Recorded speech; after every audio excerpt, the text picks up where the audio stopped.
இரண்டு மணிகள் சேர்த்தா எவ்வளவு? எத்தனை மணிகள் இது? 12. மூன்று மணிகள் சேர்ந்தா? 4 மணிகள் சேர்ந்தா? 5 மணிகள் சேர்ந்தா? 6 மணிகள் சேர்ந்தா? 16. 7 மணிகள் சேர்ந்தா? 8 மணிகள் சேர்ந்தா? 9 மணிகள் சேர்ந்தா? 19. இப்ப 20 மணிகள் இருந்துச்சுன்னா ஒன்னு எடுத்துக்கலாம். இப்போ இது ஒரு 10, இது ஒரு 10. அப்ப எத்தனை 10கள் இருக்கும்? 2 10கள் இருக்கும். எத்தனை 10கள் இருக்கும்? 1 10, 2 10. 2 10 சேர்ந்தது எவ்வளவு? 20.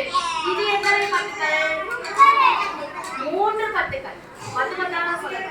1 10, 2 10. போதும்டா.